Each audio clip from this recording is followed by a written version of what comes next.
Hello, everyone, and welcome to The Secrets of Monkey Island.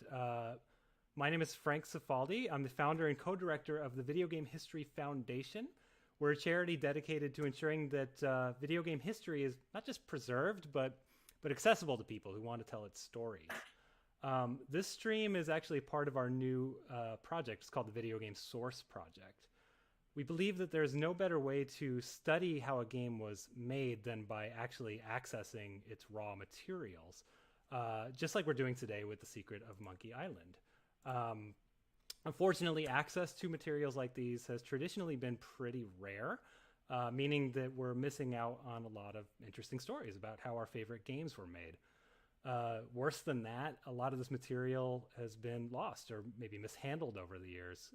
Could be rotting away on ancient floppy disks in a garage somewhere, for example, if it even survives at all. And in a lot of cases, it just doesn't. So we're trying to fix that as much as we can. If this cause speaks to you and you'd like to help out, there's a link in the description to the Video Game Source Project, or just simply go to gamehistory.org. But in the meantime, I am pleased to present today's guest, Mr. Ron Gilbert. How you doing, Ron? I'm doing good. Good to have Yeah, you I here. can't believe I've known you for so long and I never knew how to pronounce your last name. So that is my family's very Americanized pronunciation. See, if we were in Italy right now, in the home country, that would be that'd actually be Franco Cifaldi. So if you prefer the original Italian, that's how we'll roll. Um, so Ron, thank you so much for joining us. 30 years. Can you believe that? Like, does that feel real to you that it was 30 years ago? Yeah, that's a long time. That's a um, very who was? I mean, let's kind of set the stage. Who was Ron Gilbert 30 years ago?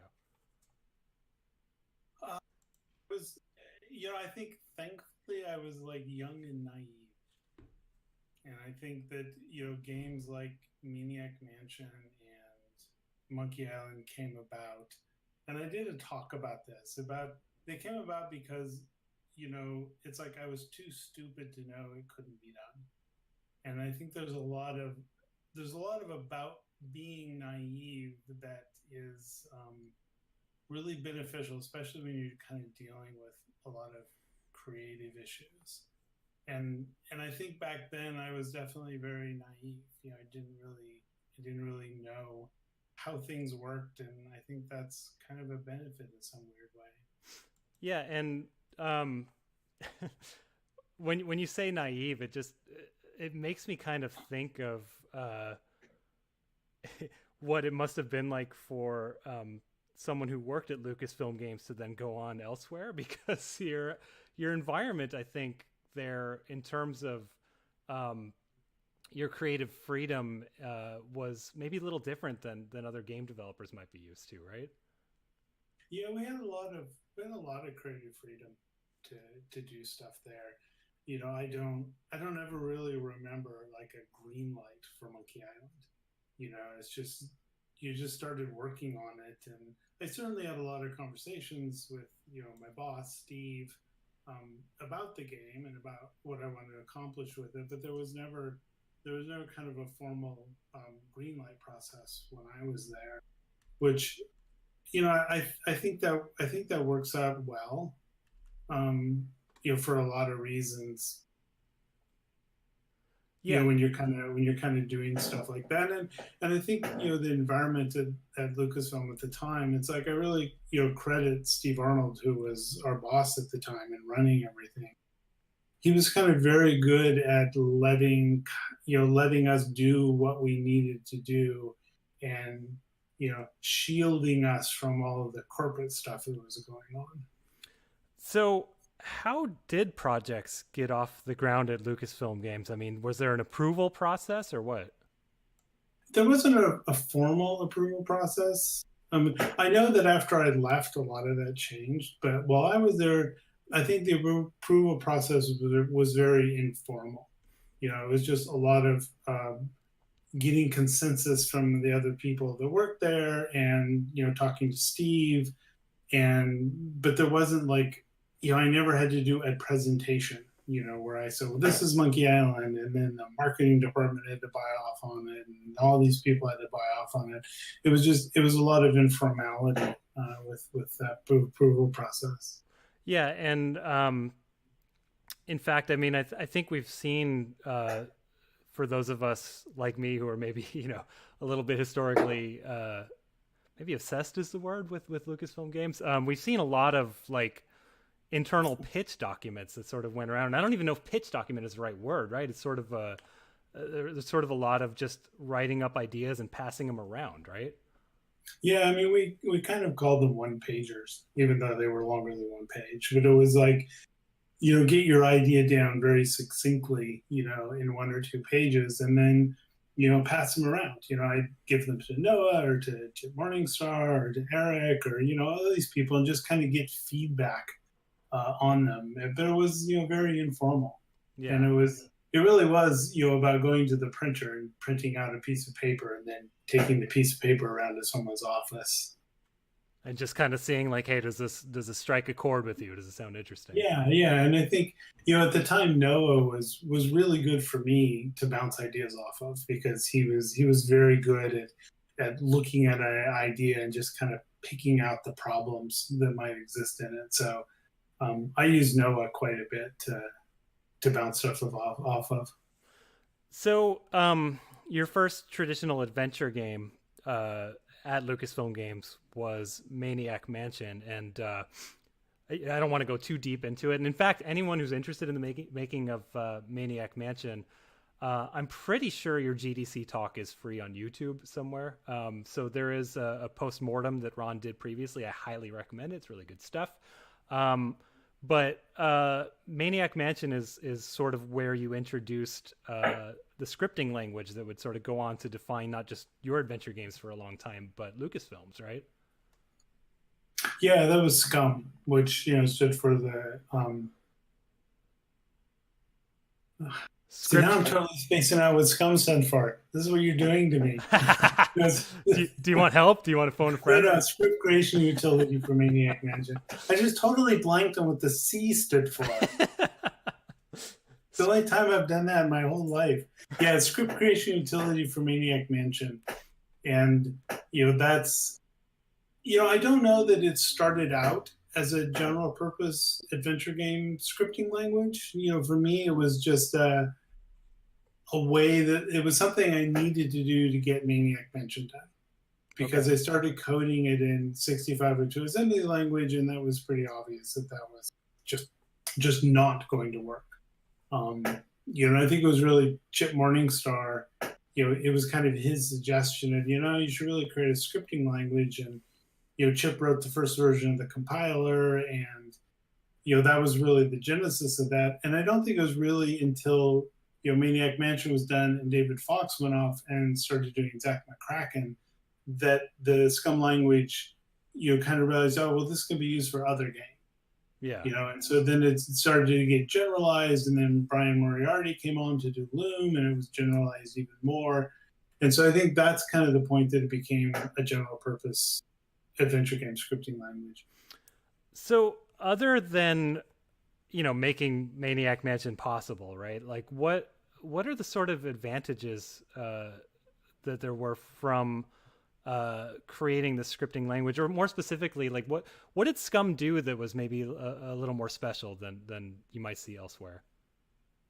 Well, I think the advantage to having a really good scripting language, and that's even true today, right? You could write an adventure game completely in C++, but for the games that I've done, like Thimbleweed Park or Dolores or whatever, it's like I definitely use a scripting language because I want to be able to iterate very, very quickly.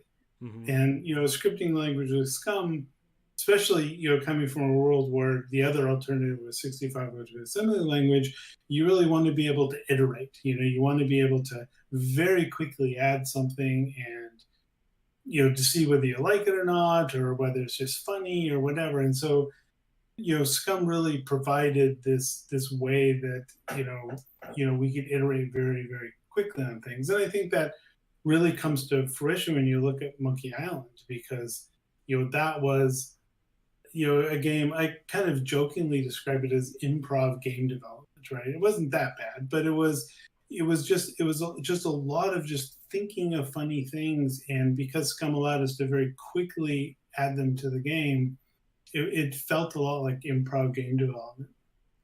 Well, that's an excellent segue for a segment that I sort of had in mind here.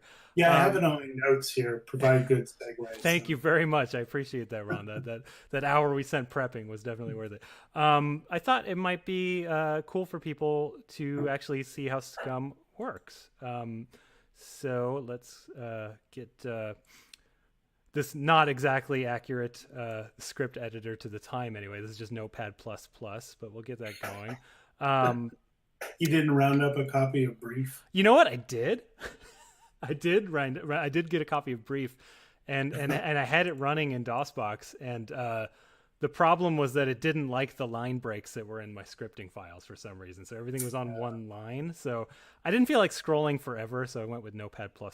But actually, really quick, let's just look in DOSBox here at a scene from the original Monkey Island, just to sort of set the stage.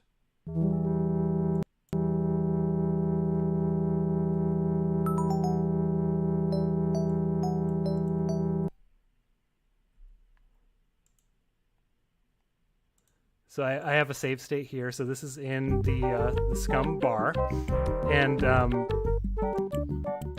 lot of people probably remember all this. This is the 3 important looking pirates you talk to. There's a cook that comes in and out of the kitchen that's scripted as well.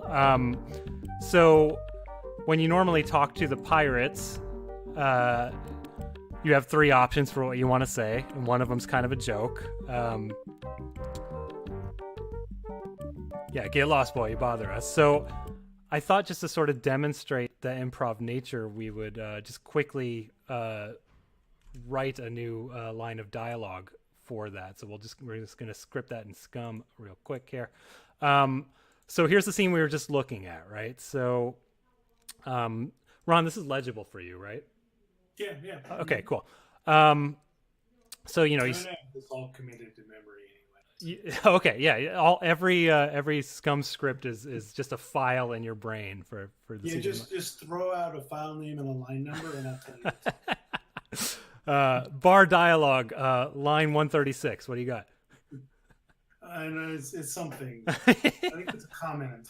That one's on screen right now. You could have cheated.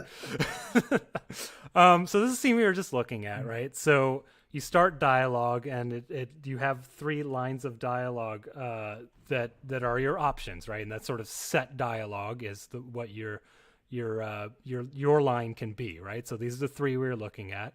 I want to be a fireman. I want to be a pirate. I mean to kill you all. So what we can do really quick is just add a set dialogue 4, right? We can do set dialogue 4. I'm absolutely improvising this. This wasn't well rehearsed or anything. I want to be a salesman. So then, of course, we've set it. We need a response, right? So we can see here, right, set dialogue 3. So of dialogue 3 would be the response, right? So we can just add an of dialogue 4. Open that. Don't forget that. So let's see.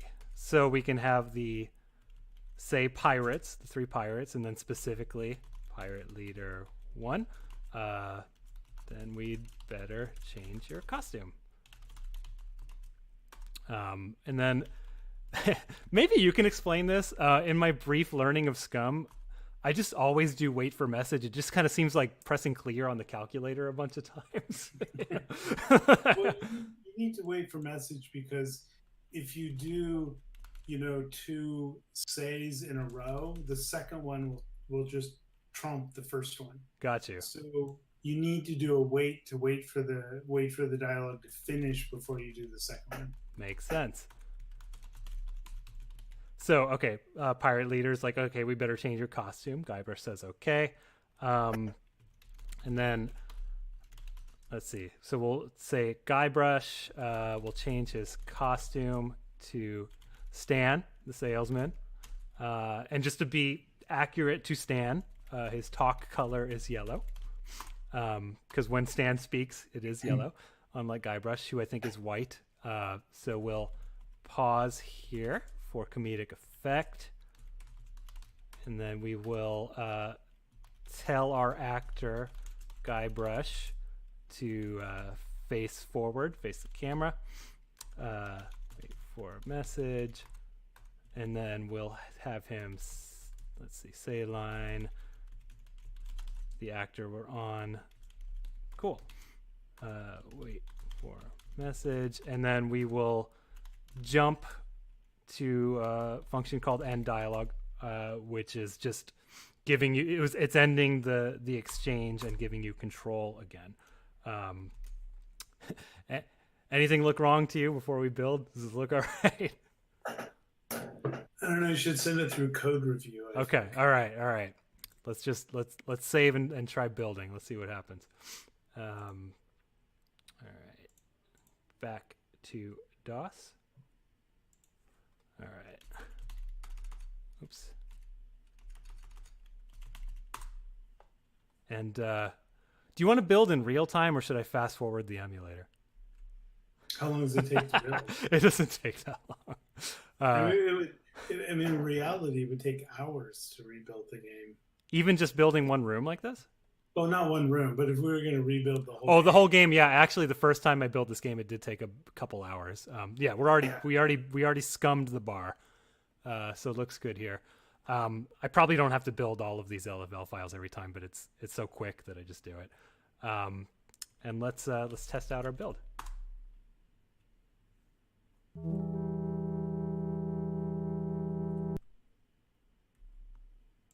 So we'll load our save state here, and then if it worked,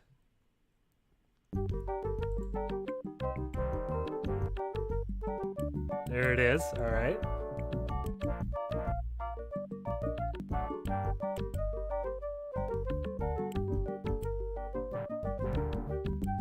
Yeah, so not exactly Monkey Island humor, but this kind of demonstrates, how quickly SCUMM allowed you to just improvise. And, to me, that's sort of the magic of these games is the ability to sort of iterate quickly and just, toss ideas in. Was that kind of true even from the start? Like once you had that in Maniac, was it just, did you kind of find that you had a lot of creative freedom to just improvise and polish? Yeah, I mean, the kind of the original goal of SCUMM was to be something that non-programmers could use. That I wanted to like attract people who were just writers to be able to do stuff, and I don't think it ever really achieved that. Okay. But because there was this impetus to be simple and to be able to iterate kind of for that reason. I think it allowed us to. And I know during Maniac Mansion, David would do a lot of stuff that he would just very quickly code together to show me, or I would do funny stuff. And so I think it really did what we wanted it to do, with being able to quickly iterate things. It's funny that you say that, maybe it's not good enough for just a writer to do. I mean, I'm an idiot and I just did that. Like, that wasn't that bad. But well, I stand corrected. I like to say that I now have like a high school freshman fluency in SCUMM. Like I can read it. I don't know if I could speak it, but I can read it. Okay. I can copy it. I can copy some functions. Actually, while we're talking about tools, it might be kind of fun to show a couple of the others. So, for example, I mean, you kind of had a naming convention going, right? Like after SCUMM, right? You had Yeah, it was disgusting bodily fluid. So we could take a look at phlegm, for example. So phlegm is the tool for, I mean, I don't know, would it be rooms? Is that what we call it? Or would it just be the art for the rooms? Yeah, they're rooms. Yeah. So we could look at the SCUMM bar. This one I am going to fast forward. This takes forever to load. There we go. So by default, the SCUMM bar, I mean, those who have played the game know that there's all kinds of pirate animation happening around here. There's a guy here spinning on the chandelier. But they're not viewable right now. I mean, partially because they actually leave at one point in the game. The bar empties out. But the way that it worked, especially in this game, the system might have changed later, is you kind of have these objects on the same file over to the right that you could sort of call into the scene as animations, right? Yeah, I mean, it all had to exist in the same dpaint file, and so all the object animations just got shifted over to the right. And what we can actually kind of show is, as part of the tool, you can right click to put a frame where it would be, so you can sort of start seeing what the animation would look like even. But yeah, you would sort of, highlight them, I think, and then you would define them. Right. But it's not just, animations. It's also like if an item was in the room to pick up, for example, right? Like I think there might be one in here even. Yeah. So at one point in the game, you can pick up these grog mugs, and it wasn't, it wasn't like a transparent mug over the scene. Like it actually had to be drawn as part of the scene, and then it would just kind of draw or not draw if it were in the room or not, right? Yeah, maybe transparent pixels were like voodoo magic back then. So everything had to be square, square chunks that get drawn, and a lot of it, you notice that things are like these 8 pixel wide strips. So we really couldn't have an object that was 3 pixels wide or 5 pixels wide. Everything had to be 8 pixels.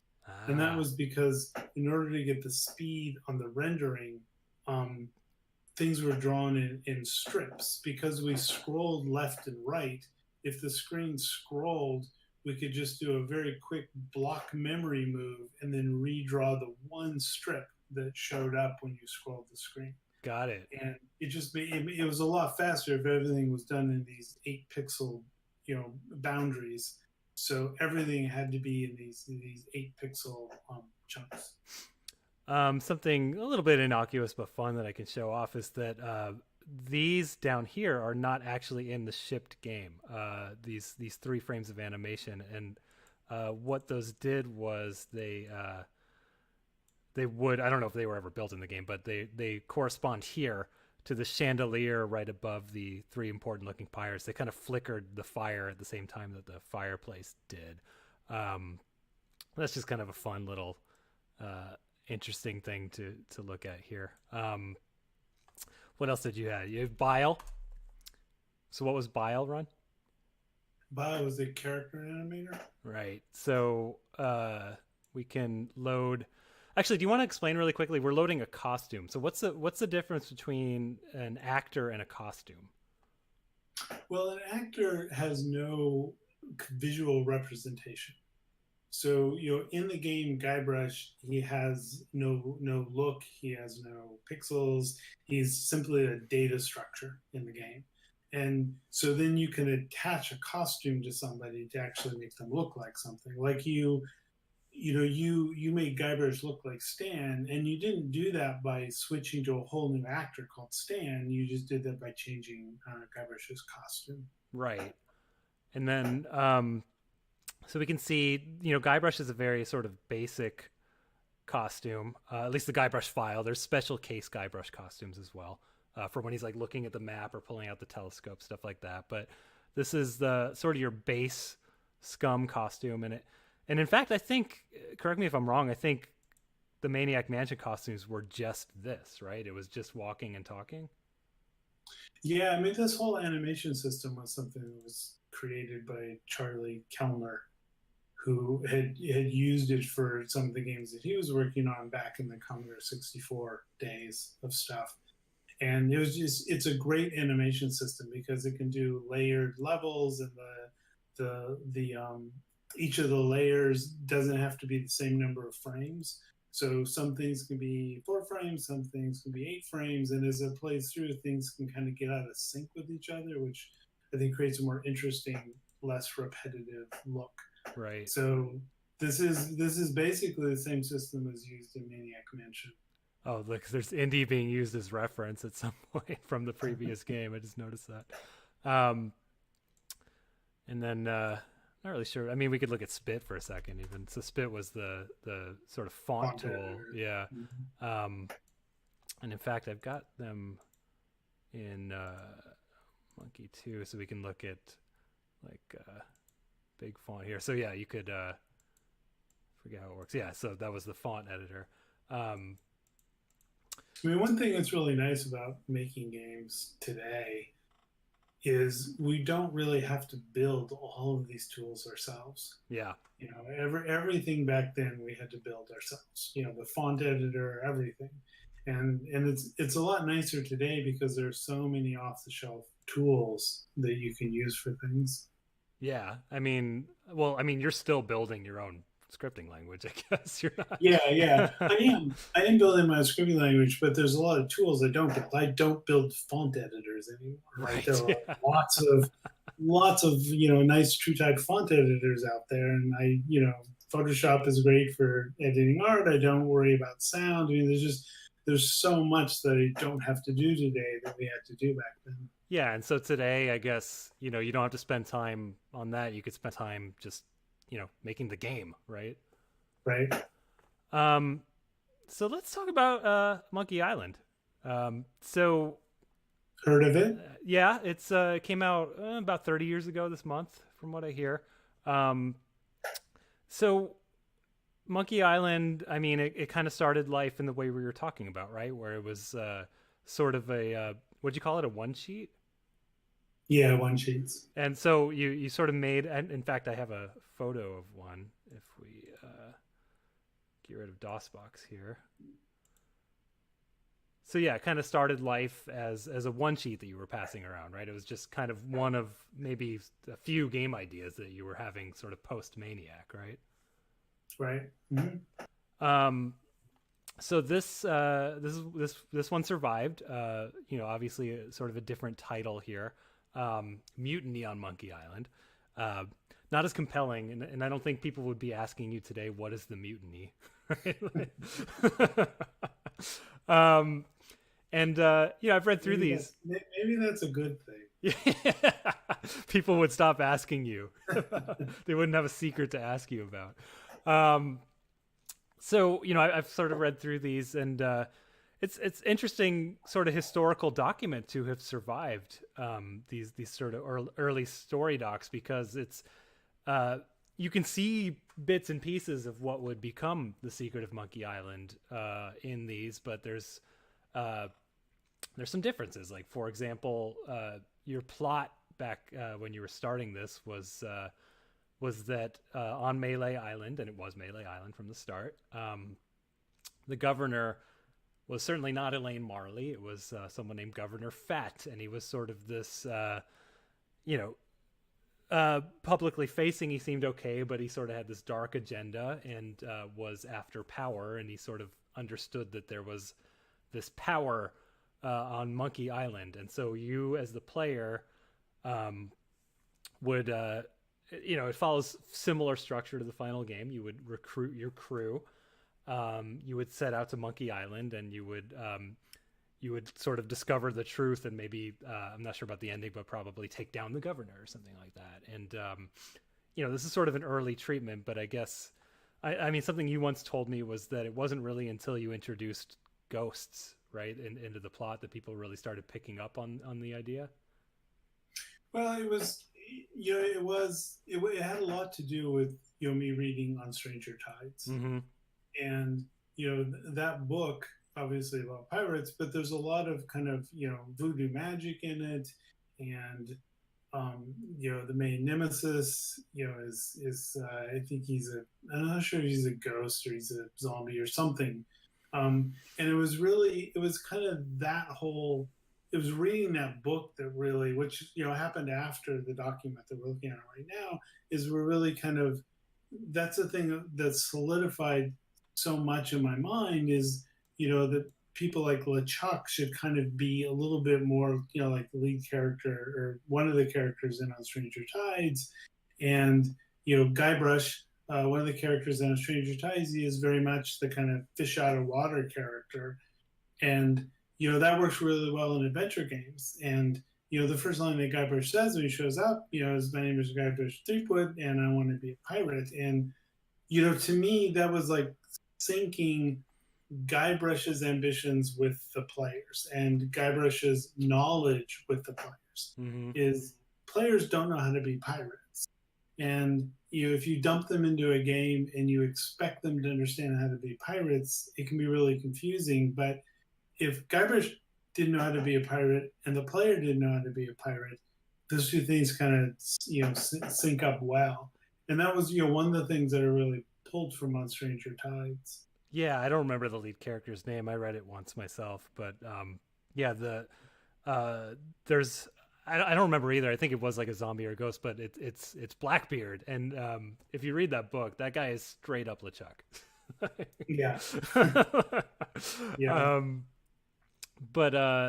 Yeah. So we've got a few other things actually from your notebooks that you were able to share with us, which I appreciate. This is actually maybe the first page of your notebook when you were working on Monkey Island, was this sketch. And I like a lot of things about this, primarily that there are some things that even this early on were solidified, like Stan's used ships, right? Like, is that a name that came from anywhere in particular that you remember? I don't remember Yeah. specifically. I mean, I remember where Stan came from, right? The whole idea of Stan came from the fact that I had just bought a car. And I had just gone through that ridiculous process of trying to buy a car and all of the stupid stuff that the car salesman tries to put you through.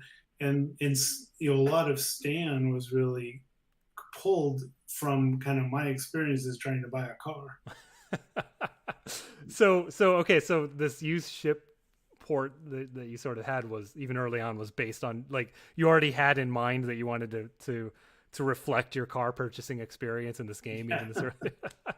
Yeah, well, life is a great source of humor and tears, right? Yeah. You can kind of see that Hook Island is there really early on. We don't know what Geek Point is over here. I don't know if you happen to remember that. Certainly not. I do not remember Geek Point at all.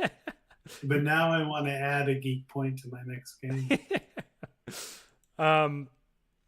So this one was really interesting to me. Hopefully you guys can see this in the stream. So this is a map basically of the larger game, right? Like we were sort of looking at Melee Island, but this is a zoomed out view where you can see Melee Island is just sort of this tiny thing. And above it, you can see a square, and you got text pointing at it that just says one screen.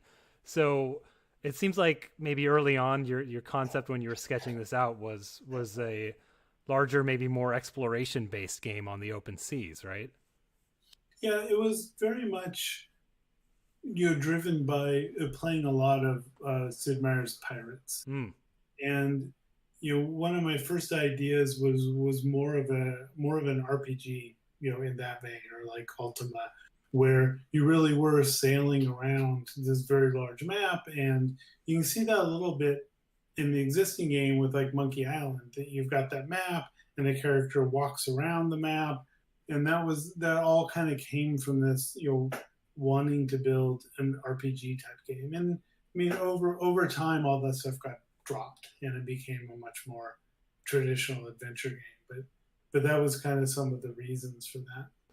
And this is actually this is pretty close in your notebook to what we just saw. This sort of shows the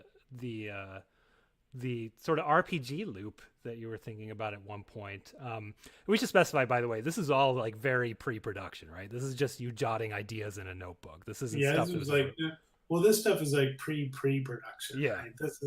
This is just weird ideas that get put in a notebook. Right. So what you were kind of thinking about initially, you can see the sort of triangle core loop here, so you put together the crew, which is the first dot you see.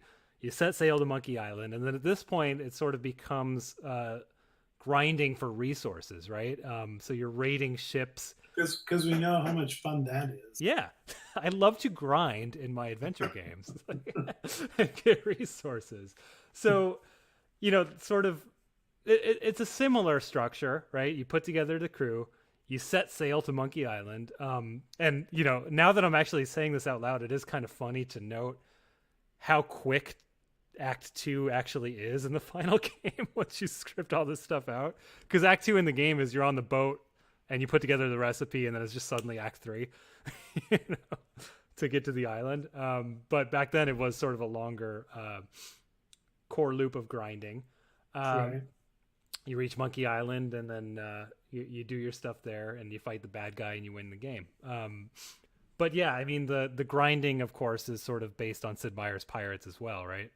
Right. Yeah, definitely. I mean, there's an aspect to that in any kind of an RPG. Yeah. I mean, whether it's the negative grinding or there's a lot of exploration as you're kind of uncovering a very large environment in an RPG. Yeah. Which is a lot harder to do in an adventure game.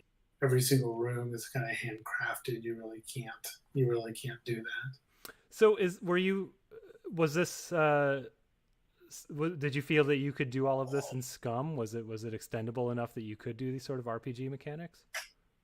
Yeah. I mean, SCUMM was very extendable. When I left Lucasfilm and started Humongous Entertainment, mean, obviously the adventure games were done in SCUMM, but the whole sports series of Backyard Sports, I mean, those were all done in SCUMM. Oh, I didn't know So that. we were doing, action sports games and all done in SCUMM. So it was quite flexible. Um, so here, we're just sort of seeing your ideas evolve here. Um, I really like. I think you just had a funny line that you wanted to remember over on the right. I don't know if you can see that, sales and marketing. I thought that was pretty cute. Oh. um, but we can sort of see the idea evolving a little bit as you go. You're actually, I didn't show it, but at one point, what you were thinking of was that there might be like 5 or 6 type of crew members that you could recruit, and you just ended up with 3. Sort of, now that I'm saying it, kind of Maniac Mansion like, right, where you pick your crew of 3 out of the possibilities.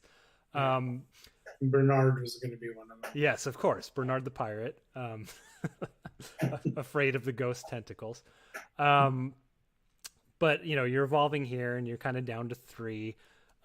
Some early ideas here, one of them wants money, one of them wants to prove that you're better than he is, which I guess Meat Hook kind of does. And then maybe you're tricking someone is another one. There's a name that comes up several times in your notebooks that you can actually see here, which is the name Hanimal, which if you want to steal from yourself, I still think that's a pretty funny name. This is kind of an interesting one for those who have played the game, which is I kind of mentioned just previously that you were thinking of different paths toward recruiting, but at one point you were also sort of in the core narrative thinking of maybe multiple paths toward the ending. So what you can kind of see here is that at one point you were thinking maybe you free the crew from captivity, like they get captured when you get there, and then it sort of plays out similarly to the final game where you get the eyeball necklace, you get on the ship, you find the root, and you kill the pirate. But you sort of have this alternate path without your crew, where you destroy the rock cliff. I think you guys can probably read this. You sail into hell, and you end up actually fighting the ghost ship and sort of going that more aggressive route. Well, I mean, the charts that you're looking at are not flow charts; they're puzzle dependency charts. Okay. So it's not 3 routes, 3 paths, into something. It's really saying to get into this thing, you must do all 3 of these things. Got and it. they're not linearly dependent on each other, so they become separate branches. Yeah, and you talk about puzzle dependency charts a lot, and I don't know. I think they're actually it's actually an interesting enough topic that I do want to kind of step away from this and talk about those, because part of the magic of Monkey Island to me is that at any given point the player has 2 or 3 things they could be working on, right? They're not kind of stuck. They don't get to a room and there's a locked door and that's all you can do is figure out how to unlock the door, right? You can be like, right, well, I can't figure out how to unlock this door. I'm going to go work on that other thing for a while. And for me, it's almost like that puzzle moves to the back of my head, and like I'm using cycles I don't even know about to work on it while I'm working on this other puzzle. Yeah, I think that's a core element of a really good adventure game, is that there are several things you can be doing at once, and if you get stuck on one of them, you can go and you can do another one. And I really liked the puzzle dependency charts because I could look at this chart and it was really obvious to me if the game was too linear, because you would have this puzzle dependency chart with just one big straight line with all these nodes in between it. And to me, a really good puzzle dependency chart, there's just a lot of little threads kind of linking into the different nodes, and that really tells you, oh, well, I can be doing any of these 3 things to kind of achieve this one goal. Yeah, and it's something that I mean, I'm not an adventure game designer myself, but it's something that I kind of see a lot of games maybe get the wrong inspiration from these classics. Is that they don't? I don't think a lot of designers maybe understand that sort of balancing act. So it's something that to me I think makes Monkey Island still hold up to this day. Is that sort of balancing act. Um, this was a fun piece. I brought this up. So this is just something you were kind of thinking about at one point. Like there's a room with 4 doors that you kind of have to go through, 3 solutions, and your crew members sort of interact with these doors. But the reason that I clipped this just as a fan that I thought was fun was that you can kind of see on the upper right that Meat Hook gets caught by a parrot, which is a nice throwback to the first act, right? Parrots. Yeah, because it's almost like you set up that fear of parrots, and it never really pays off in the game. But, but like at one point, you were considering that. Yeah. So I mean, that's all I really wanted to show for the sort of pre-production part of it. But you were working on these ideas, right? And you were passing them around. Had you started? I know that Indiana Jones and the Last Crusade sort of interrupted Monkey Island. Was it in production, or was it just sort of still an idea when Indy came in? Yeah, it was just an idea. Okay. I mean, I was writing the documents, and I was spending a lot of time just kind of going through story ideas and coming up with stories. And I don't have a very completely clear recollection, but I'm pretty sure that on Stranger Tides, I read that while Indiana Jones was being made. Oh, so, okay. so there was a lot of getting putting my ideas around, and to be honest, and don't tell anybody this, but to be honest, I was kind of relieved that Indiana Jones came up, because I really did feel like I was kind of floundering a little bit with Monkey Island, and having everything kind of solidify with reading on Stranger Tides, really helped a lot. Mm. But yeah, I mean, Indiana Jones was probably 9 months or a year break from Monkey Island, where Noah and David and I went off and built that game. Well, and I guess in addition to the ideas, it probably gave you an excuse to rework SCUMM a little bit and add some features as well, right? Yeah, I mean, there's always a good excuse, to go do that kind of stuff. And other things came from Indiana Jones, like the dialogue puzzle. If you go back and you play the original Maniac Mansion, there are no dialogues. The characters just say what they're going to say, but there's no opportunity for you as a player to kind of pick what's being said. And that was something that we really, David and Noah and I did a lot of in Indiana Jones, was those dialogues. And if not for that, I don't know that those dialogues necessarily would have happened. Right. And I guess in a sense, it also introduced combat, which evolved in a much different way in Monkey Island, but it did sort of introduce that notion, right? Of yeah. So the game, enters production. I mean, how does that start in those days, right? Do you have to get approval, or do you just decide I'm going to start working on this game and I need to hire people for it? Like, how does that work? You dropped out for a second. Oh, did I? Can you hear me now? Yeah, I can hear you. Okay. So the question was, how does production get started on Monkey Island? I mean, is it something where you had to get approval to start, or were you just like, hey, this is my next game, I need to hire up for it? Like, how does that start? For the original game? For Monkey Island, yeah. Yeah. I think, that's, like I said, it's just a lot of one-pagers, going around. And, I remember having a lot of conversations with, with Steve, my boss, about the game and starting it. And, clearly, he's approving all this stuff. So it's not like I just went out and started working and hiring people. There was, that kind of approval process that really, happened. Got it. But like I mentioned earlier, it's not really a formal green lighting that goes on. And there was a point. I think David Fox had done the Last Crusade game, but I think he had moved into a role of more like the production director, or and so I remember working with him to hire people. for the Mm-hmm. game, which is where, um, people like Dave Grossman and Tim Schafer and Tammy and stuff came from. Was hiring those people through that process. So I don't. It's not like there was this kind of light bulb type moment where it's like, okay, we're in production, let's start. That's very much the case today, right? Like Yes. there is this moment where it's like, okay, we're starting this game, and I don't. There probably was back then, but I don't really remember it as this kind of big, pop the champagne cork moment. Right. That yes, we're going to make this game. I think it just kind of slowly dribbled into something. So you just kind of worked on stuff, and once in a while they would become games. Yeah. Yeah. um, so you hired essentially for this game, I believe your new what you called scumlets, right? Like how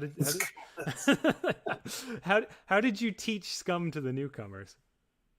Well, we had a thing we called SCUMM Mm-hmm. University, and it was very much like a classroom. We had 4 computers because we'd hired them kind of 4 at a time.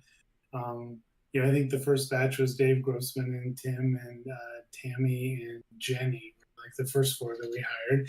And so they basically sat in this room with their 4 computers and desks, and then I would come in and I guess lecture them, Mm-hmm. at least once in the morning, and I had little tasks. Like, part of what they did was they needed to build little miniature adventure games Mm-hmm. and, little one-room adventure games. And so I would just kind of take them through the process of how you go about doing that. So what I thought was pretty cool about so you had project files specifically for ScumU, and based on documentation that survived, the sort of toy box that they had must have been drawn by Steve Purcell, because it was Sam and Max in their office, right? Right. Yeah. Like 5 years before there was a Sam and Max game, it was sort of a prototyping project. Something that we actually found somehow surviving within the Monkey Island repo, just never got deleted, is we don't have the ScumU project. We can't find it, unfortunately, but we do have some frames of Sam and Max running an EGA, which is kind of fun to see. So it kind of looks like, I mean, you've got them walking, obviously, but it looks like Steve might have done an animation of Sam throwing Max across the room or something, which is really Right. cute. Uh-huh.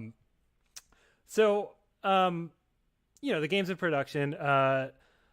We have actually, I want to show some of this off. We have a lot of old art that survived that wasn't necessarily part of the game's production, but was maybe just people sort of sketching piratey ideas and things like that. Does that sound about right? Yeah. Yeah. Mm-hmm. So, I mean, your art department was maybe a little bit separate, right, from physically from you guys, and maybe they were, just sort of practicing while the design came together, maybe? Well, I mean, we're all in the same building, Okay.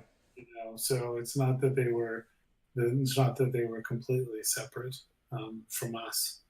But I think especially with somebody like Steve Purcell, right? I mean, he just draws, Yeah. right? It's like diarrhea with him, right?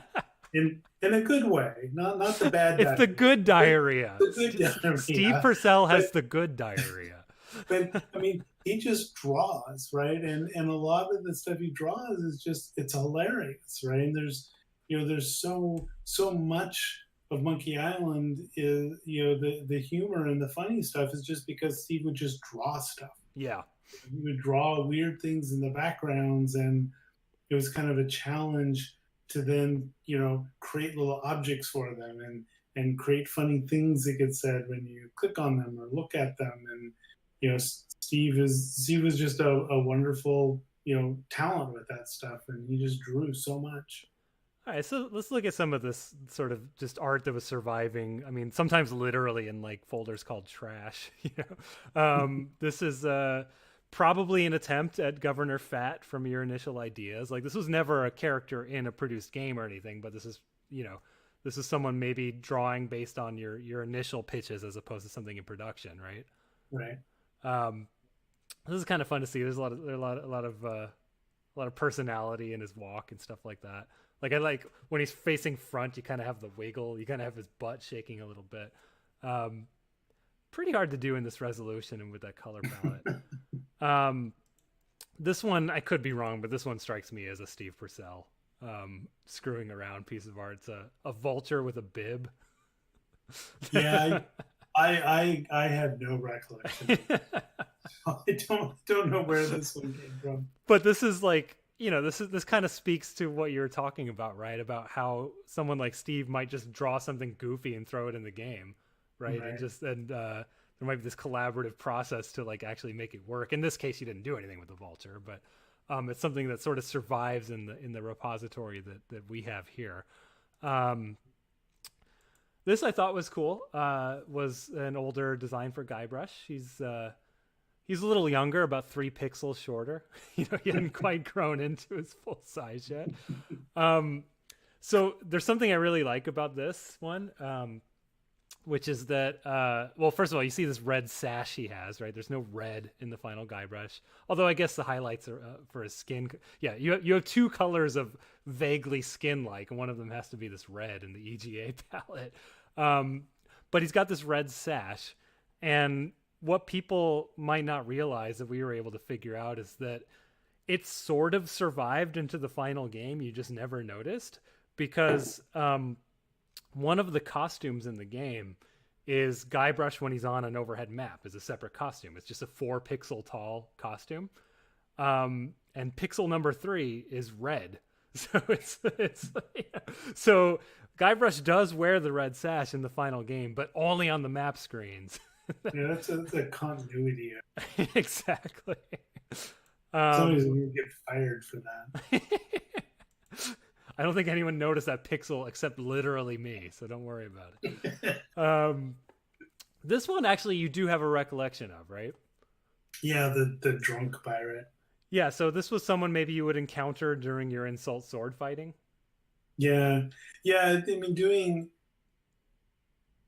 I don't like fully kind of remember this, but I have these like vague kind of memories of cutting him just because when you're doing the insert sword fighting, you can't have a drunk person giving you kind of red herring insults. Yeah. Right? Because you really do need to be able to kind of puzzle your way through everything, that's going on with the insult sword fighting.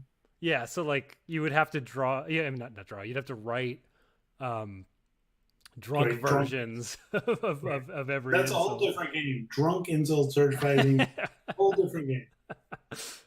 So here's a piece of animation that again, this could have just been someone experimenting, right? This is the bridge where you meet the troll. But what's actually interesting is that in your notebook, I didn't put it in the presentation, unfortunately, but I just found a part that was like booby trap on bridge ? So that might be when someone went off and drew it, right. Exactly. Like they could have just been working on early ideas that you had and like, I don't know, we'll play with this.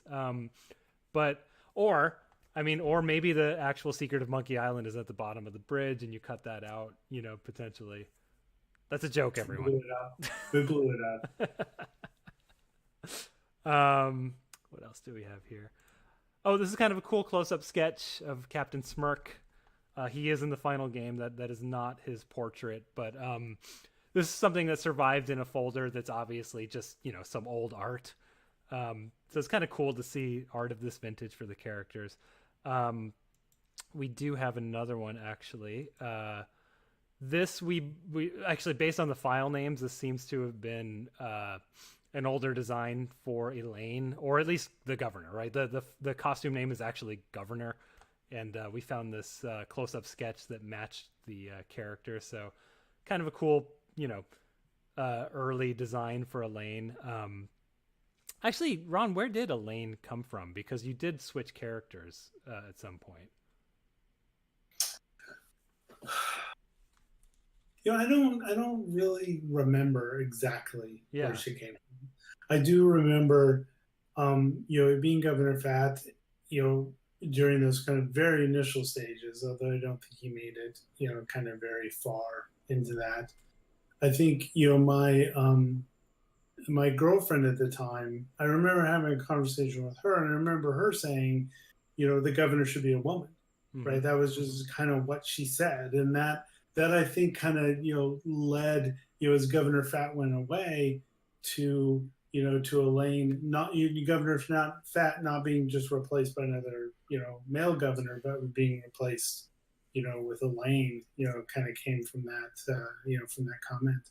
Yeah, and it's such a good change too, because it not only gives you, a love interest to play with in the game, but it also just, to me, makes the whole situation a lot more memorable. Mm-hmm. Because that's, well, first of all, you wouldn't expect, a woman in power even in a game like this at the time very often. But more than that, and all right, spoiler warning if you haven't played The Secret of Monkey Island and you're watching this for some reason. At the at the end of the game, it turns out that, and this is one of my favorite parts of The Secret of Monkey Island. At the end of the game, when you go to rescue her, it turns out that not only did she not need rescuing, like because she had it figured out, you actually kind of screwed it up for her by intervening. That's Guybrush, right? I mean, that's just inherent in Guybrush's character. Is he's very well-meaning, Mm-hmm. but he kind of messes everything up, and it all kind of turns out for the good, but not because he was a mastermind. Right. Yeah, that makes a lot of sense. I mean, I always see him as he's basically a player avatar. He's kind of a blank slate, and that's kind of why he worked for me, I think. Yeah, I mean, if you look back to like the text adventures, like the Infocom text adventures, I mean, they very much created those main characters as a blank slate because they really wanted them to be you. Yeah. When you were playing the game, that was you going through that cave, and that becomes a lot more difficult when you're doing a graphic adventure because you have to represent the player, on the screen, and so it's harder to kind of connect connect you with the player, which is why I really like kind of naive adventure game characters. Yeah, because they're kind of more relatable to players. Yeah, and I mean, when I think of naive characters, like, I mean, Guybrush much better character than this, but I think of like Leisure Suit Larry, right? It's just very naive Right. and simple, and like he has the one goal, right? It's not I want to be a pirate. It's it's that pursuit, but it works. Yeah, you can't say that on stream. We set this so it is an 18 plus, so we're not going to talk too much about Leisure Suit Larry. I did have one final piece of goofy art that survived, which is this sort of French dancer flapper with a peg leg that I was delighted by. That's got Steve Purcell written all over. Yeah, I agree with that completely. I don't, and this is obviously something not in the game. Like her proportions are all wrong. She's really huge. I think that's just Steve animating a fun pirate thing, but kind of a cool thing to see. So yeah, I mean, let's talk a little bit before we show things that were actually cut from the game. About how production went. So, I mean, the game, was maybe like 9 months or a year in production. Does that seem about right? Yeah, it was about 9 months. It was actually quite fast. Yeah. I look back at building a game in 9 months, and I just don't understand how that was ever possible. And I think a lot of that has to do with what I was talking about earlier about just being, young and naive. Right. You dive into things without really understanding kind of the ramifications of what you're about to take on. It's like I do a game these days, and the whole thing is like budgeted and scheduled, and just every little piece of information about the game is figured out. And I kind of wonder whether I had done that with things like Maniac Mansion and Monkey Island, that they just never would have happened. Right, or they would have lost some of the spirit. Right, they would have lost some of that freewheeling dialogue and situations and stuff. So what I found interesting about this game in particular, and maybe the other games are done this way as well, I'm not sure, but the way that it was done, and correct me if I'm wrong, So it's basically you, Dave Grossman, Tim Schafer were sort of the three main programmers during production, right? And during Monkey One, yeah. during Monkey One, and you basically just had your own room assignments, right? Rooms as in environments in the game. So like, for example, like I think you once told me that your all the ghost ship rooms were yours, right? Right. I think Stan's used shipyard was, I think, Tim Schafer's. And Right. it's a really interesting way of doing things, because it's like you would think there's these personality clashes from room to room. And maybe there is, if you really understand, if you know the three of you, maybe you could start spotting, individual personalities, but it all fits somehow. Like, how did you do that? Well, I mean, I can certainly tell that stuff, right? I can Okay. look at a dialogue and I know whether, Dave or Tim wrote it Mm-hmm. just by looking at it. And, there was a point where when I was kind of assigning characters to be done, there were certain characters that I would absolutely assign to Dave, and there were other characters that I would assign to Tim, just on how I kind of wanted the dialogue for the characters to go. But I think it all meshes together because, while the humor might be subtly different, it's still very funny no matter who wrote it. Mm-hmm. And I think, unless you're going to go through and really kind of try to deconstruct everything about it, it's just funny, and that's kind of all you really remember. Right. Did that cause any production problems that you can remember, that way of doing it, where you might merge your two rooms together and suddenly things break and you have to redo things? I don't remember anything specifically related to the fact that they were done by different people. We didn't have version control back then, Mm-hmm. so when we would merge the code, which typically would happen every night or every couple of nights, we would literally bring floppy disks over, and it was a different person who one day it would be Dave doing the merge, and another day Tammy doing the merge, and then Tim doing the merge, and we'd literally just bring floppy disks over their desk, and then that person would have to go through and look at the archive bits that were set on the file to figure out whether it had been modified, and hand merge everything together. So there was definitely an incentive to try to keep people out of other people's code. Things like Get just seamlessly merge that stuff together these days. So, Mm-hmm. When I build a game now, I don't really care if 2 or 3 people are working on the room, because Get is just going to merge everything perfectly. But that wasn't the case back then. So there was an advantage to keeping people's code separate in the rooms. But I don't think there were any issues with creatively merging the rooms. That one person wrote the funny lookout lines and someone else had written the characters in it. I think I don't ever remember that an issue, and I can't imagine that it would have been an issue. So maybe the inverse of that question then: how did collaboration work on this game? I mean, did you sort of have daily scrums, or did you did you all get together for meetings to figure things out? Well, I don't know that Scrum was a word back then. No, I wouldn't think so. No. Scum was, Yeah. but I don't know if Scrum was necessarily. No, a lot of it is I would have this very general idea of where I wanted things to go, and then Dave and Tim and I would meet quite a bit, especially during the early stages of the game, and we would just kind of hash everything out.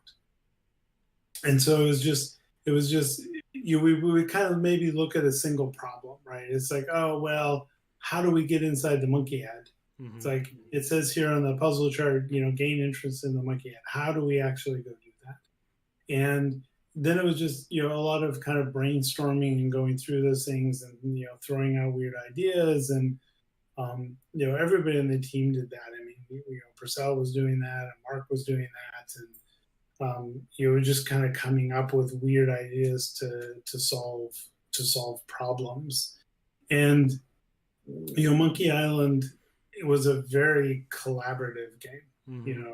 It was just anybody who has an idea, if it's a good idea and it's a funny idea, then it's going to go in the game, no matter who thought of it. So, I think that was one of the things that really made Monkey Island so special, was just how collaborative it was. I didn't, spend my time in my closed office and come out of the office with a stack of design documents and then tell people to go implement it. Right. Right. It was very much a kind of iterative process. And, it's like, I kind of, I always had the final say, as the person who was, leading the project and creating the game. But, I mean, and there are some times where you go, oh, yeah, that's really funny, but that doesn't really quite fit. So there are definitely calls like that I remember making, but I think those were very rare. I think most of the time people were very much in sync with what they were doing, what the game wanted. That if it was a good idea, and especially with this game, if it was funny, it just went in the game. So as that sort of project leader, I mean, did you have to put your foot down often, or was the collaboration pretty seamless? I think you'd have to ask other people that question. Yeah. For me, I don't felt like I put my foot down very often with things, but maybe if you talk to Dave, you get a very different story from him. That guy was a jerk. Tyrant. Yeah. He was a tyrant to work for. He was always scrapping my best ideas, and I think you'd probably have to ask the other team members whether that was true or not. I have a pretty goofy promotional video that we recently captured that I thought it might be fun to take a quick break and look at now that we're sort of close in our chronology to the game being released. So I'm going to go ahead and cut to that now. You guys enjoy this. The Secret of Monkey Island, Indiana Jones and the Last Crusade, the graphic adventure, Loom, Night Shift, and secret weapons of the Luftwaffe. From top-notch flight simulators to intriguing graphic adventures and fast-paced arcade games, Lucasfilm is proud to present our latest games for your personal computer.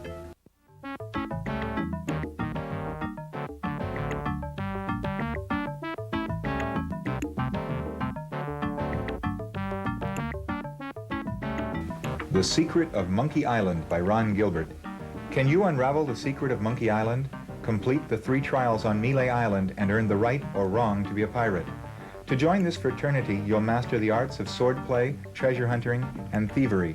Trade barbs with the most sarcastic seaman ever to hoist the Jolly Roger. Make your best deal at Stan's used ship shop. Recruit your crew and try not to lose your head. From Melee Island, it's on to the great mystery of Monkey Island and the ghost captain, Pirate LeChuck.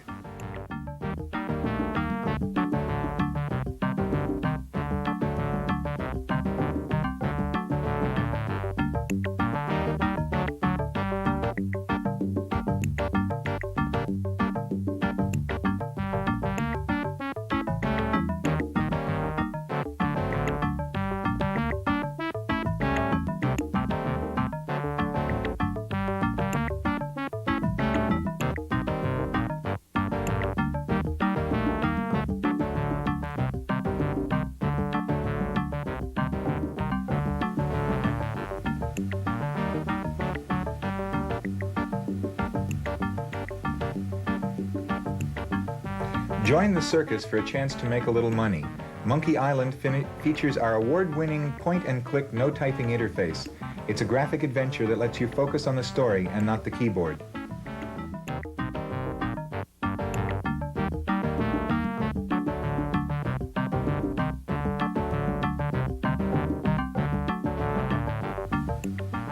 The Secret of Monkey Island brings new excitement to graphic adventures.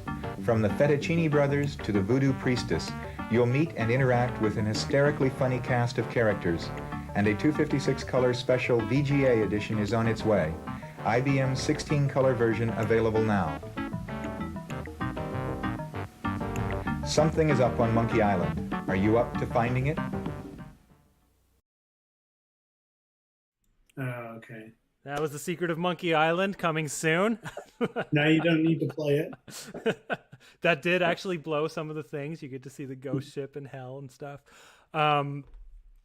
Yeah, so actually, in addition to that early material, we actually do have some things that maybe were in production but sort of cut from the game, which is pretty interesting. So this is not showing for some reason. Oh, there we go. So this is kind of a small detail, but it's cool. It's much like the candles I was showing in the bar. There were animation frames for the Lookout's fireplace on top of the screen, which I thought was pretty cool. So Ron, I mean, like, art was probably among the first things to get cut, right? For disk space reasons. Was that maybe one of the more taxing things on disk space? Yeah, definitely. Yeah. Dialogue was cheap. Right. It's just this, 1 byte per letter. But when you're dealing with art, and we had a fairly hard limit with the number of floppies, because that was something that Lucasfilm had kind of figured out. Well, this is what we're willing to spend for the cost of goods for this product. That we can sell it for this amount, and the box and the floppies cannot cost more than this amount. So we were under very hard restrictions in terms of the number of floppies, and so one of the easiest things to cut are rooms because they're quite large. Mm-hmm. And so there's just this constant, looking at how long the game was. And in the early stages of production, you really don't know because all the rooms aren't in yet. And some of them are just, flat colors. And you get towards the end of the project and you're starting to build those final discs. And you're realizing, oh, well, this is too big. So a lot of stuff, I think a lot more stuff got cut later because we didn't really understand how full the discs were until we actually had all the final rooms done. Yeah, I would imagine that'd be a really hard thing to sort of track as you're going as well. Yeah, and it's just, it's not an issue today. Right. I don't ever cut anything from the game because it's too big. Yeah. That's just not the reasons for cutting things. Yeah, you don't put in like a half-hour FMV cutscene or something in your games. Right. And even if you did. Yeah, even if you did. The ACE 264 compression is open source. It's really good. So here's a room that's not in the final game. I think I showed you this already. Do you recall what this is?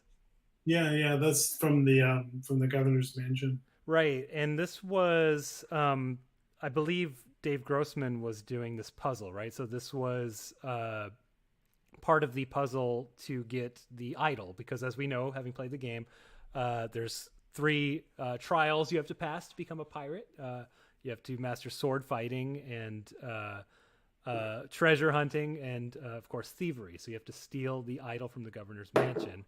And this was actually, the file name is the idol room.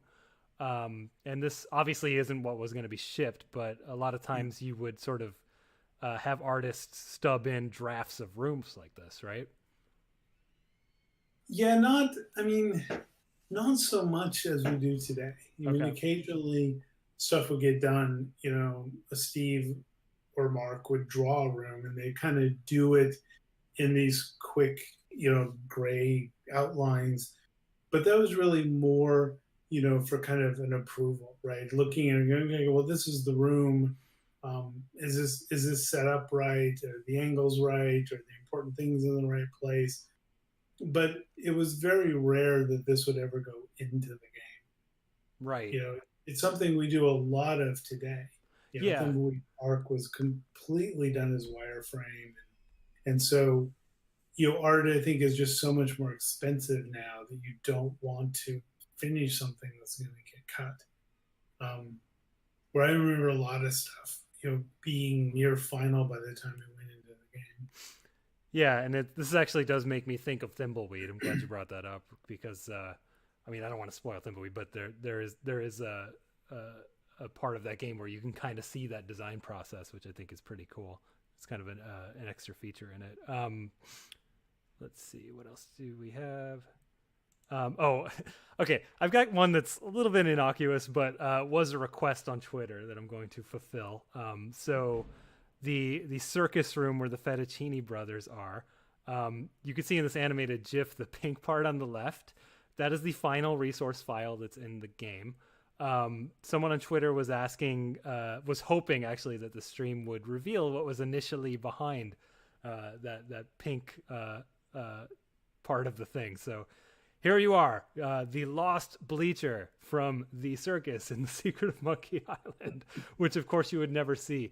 But actually, it is an interesting look into the development process to show you how that survived. Because it survived on what's called a Z-plane file. Can you explain that for us, Ron?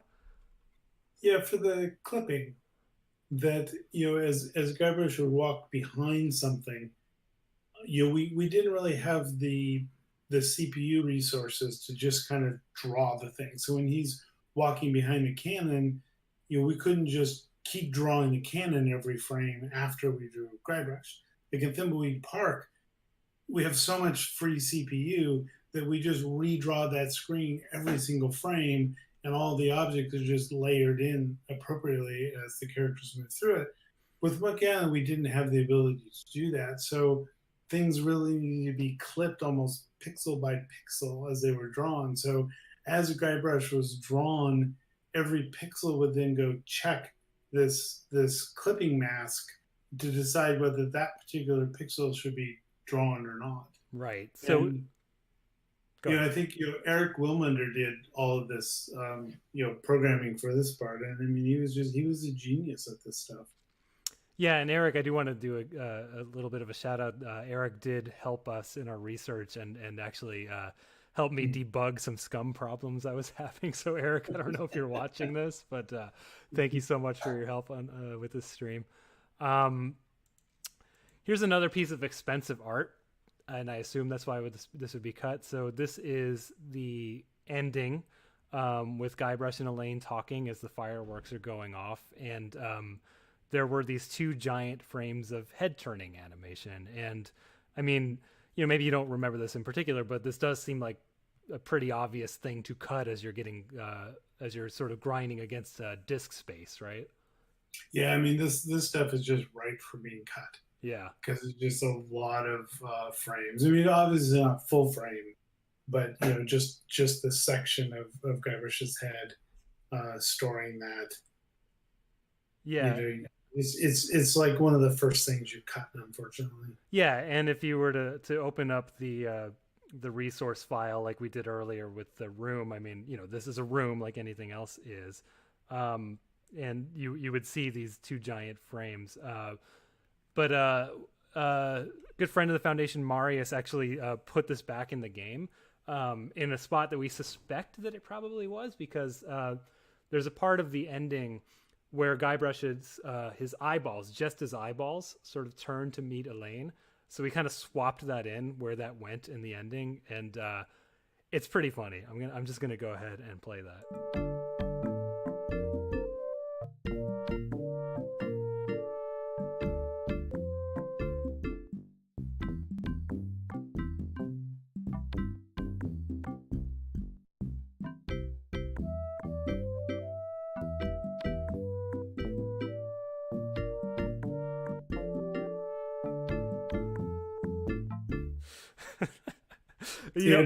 He just has the eye movement in the final game. Right, yeah, but it's I don't actually know which one's funnier, but it's funny. Like I've been playing this game, not all the time, but I've been playing it occasionally for the last 25 years, and I don't think I ever. Come on. Every morning you start. Every morning. You're right. You caught me. I mean, I do think that the eye look is funnier. You do? Because, okay. Yeah, because it's more subtle. Yeah. It's just this quick little look to the right as opposed to the frame. So I think the eye look is funnier. So again, a good cut in your mind. Oh, this one's pretty interesting, which is that at one point the SCUMM bar and the kitchen were actually the same room. And actually this art is unique because the perspective is shifted from what's in the final game. And we're pretty sure, based on sort of looking at the code and what's commented out, that we know why this change was made, which is that if you'll recall in the game, you have to get past the cook getting into the kitchen to get into the kitchen to solve these puzzles. And I think based on the code that there were maybe some issues with how the cook would have to come back in and catch you if you were in there and kick you back out. Yeah, I don't remember exactly why this change was made, but that seems very plausible. I mean, a lot of times having an actual hard room transition is very useful in simplifying the scripting, because you've got the transition, you can kind of cut off things that were done, things that other people are doing at the time. So it wouldn't surprise me if that was the main impetus for doing that. Yeah, I mean, but I don't remember this one specifically why we did this. Yeah, it makes sense, right? It's an instant bug fix if you're able to like throw actors into the void and they don't even exist anymore, right? Yeah. This is a simple thing. It just made me laugh, which is that there's a rock object that you can see is commented out. This object doesn't exist but it would have been in the forest in the game, the sort of semi-randomly generated forest. I just like this look dialogue. Boy, I could just stare at this rock all day. Thought that was a good line.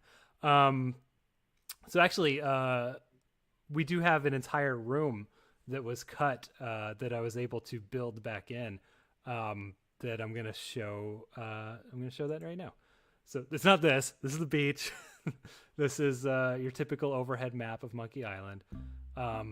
So in the final game, you warp directly to the cannibal village if you click here. But at one point in development, there was this room that sort of led up to the village. And you actually had some thoughts we were talking about earlier as to why this might have been cut, right, Ron? Yeah, I think cutting this is good for a couple of reasons. One is that the flow of the game is much faster. This is a pointless room, right? Nothing really happens in this room. And so the flow of the game is a lot quicker to get to the village. And the other reason is because, as the personality of the cannibals really developed, they're not really bloodthirsty cannibals that are going to hang limbs from trees. Mm-hmm. And so you see a lot of that in the art, for this cut thing. So I think it's just, it helps with pace, and I think it's also counter to the personality that the cannibals ended up being.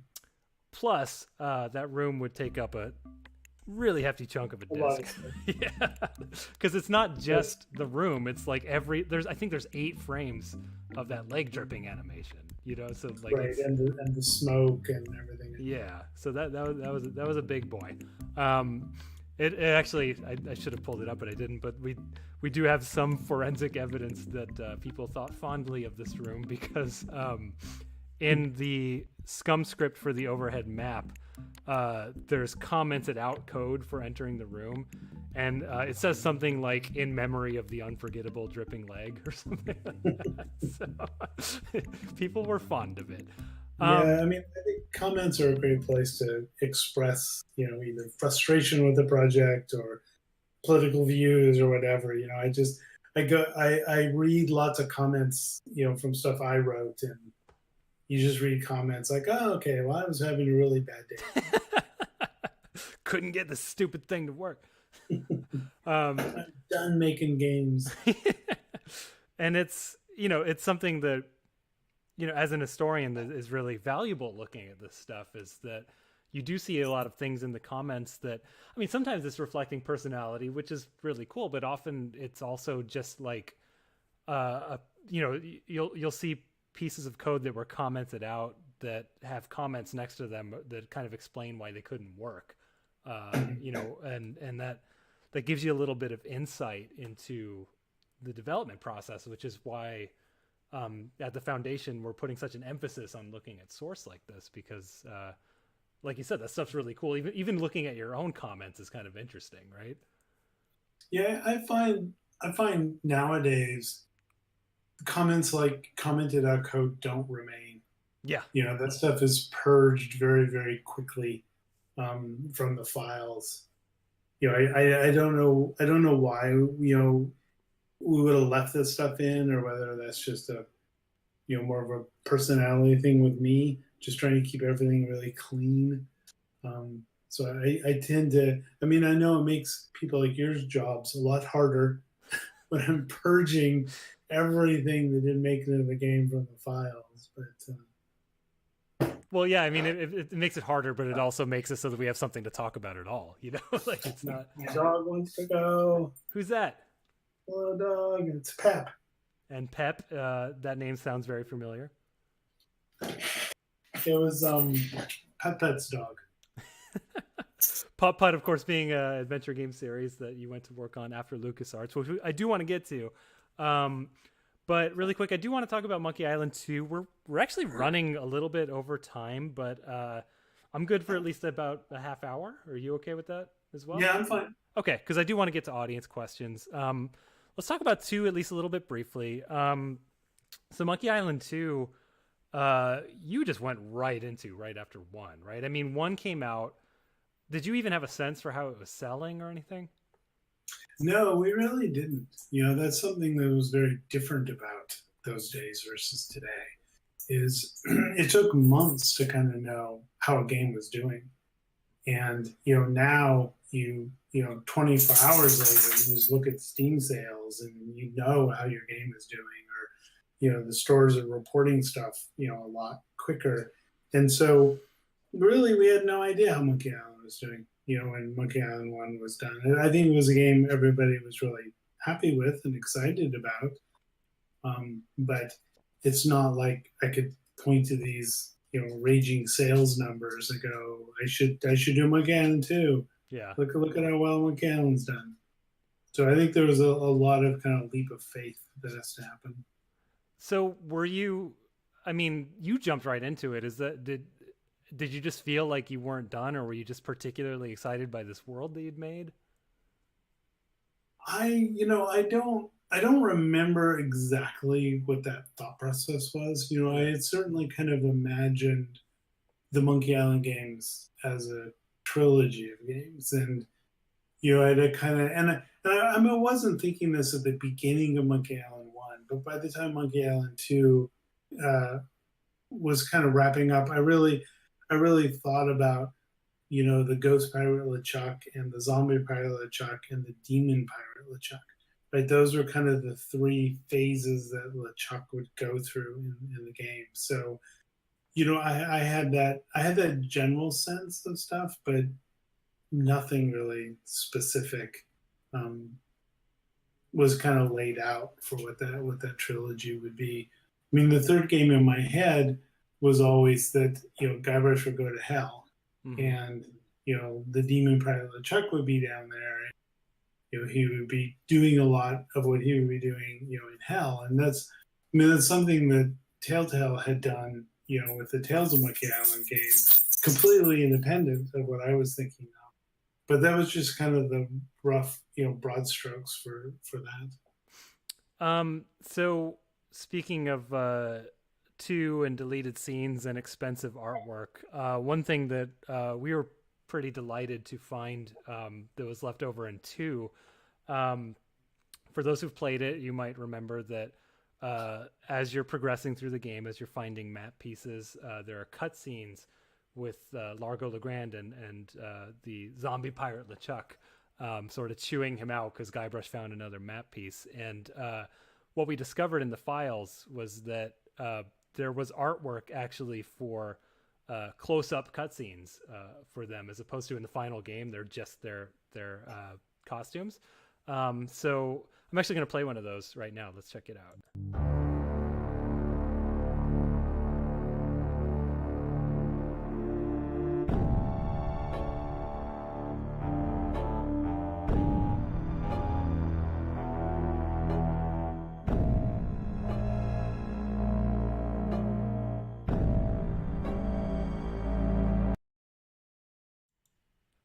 So again, that is the wrong view. Again, right, art is expensive. That's something that could have been chopped out very easily for art reasons, right? And it is something that at least the notion of survived in 2 a little bit, in that there is a close-up scene right at the beginning of Guybrush at the fire with the 2 other pirates. Is that something Right. like, do you kind of remember, were you getting a little more ambitious cinematically maybe for a sequel? Yeah, there was this kind of progression of looking at things, trying to deal with camera angles a little bit more, so everything wasn't, from that kind of dollhouse view of stuff, but trying to play with that, and that's where that fire scene at the beginning of Monkey 2, really comes from, is trying to do that a little bit more. Yeah, and the other thing.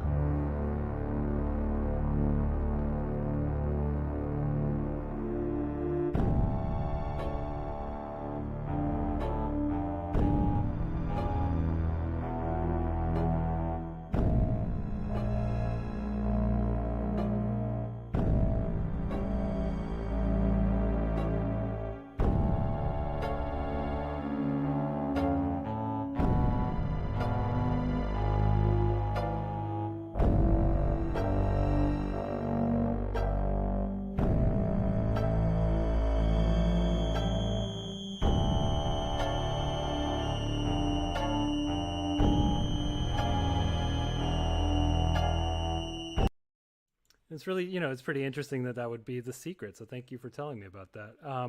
So when you were developing 2, was it a similar process to 1 in terms of how the writer programmers were sort of off in their own rooms, or did you evolve that process at all?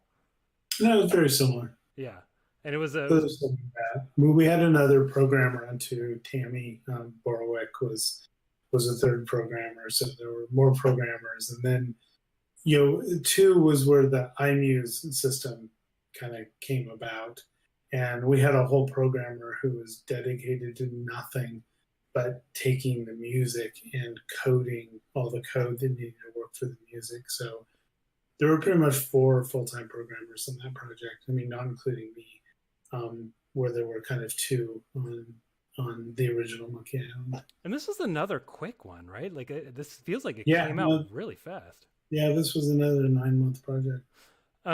So something that you did introduce in 2 that was new was this notion of painted backgrounds, as opposed to as in physically painted and scanned backgrounds, as opposed to Right. drawn in pixels. I mean, do you remember why that decision was made? Were you just trying to up your game? Well, I think it was a technological thing, right? I mean, Photoshop 1.0 had just come out, and being able to take a scanner, which again was brand new, and being able to scan things in with the scanner, and then use Photoshop to kind of touch them up as they need to be touched up. I think that was very much kind of a technological. I think it was driven by technology more than anything else. Yeah, you had a fancy new scanner, right?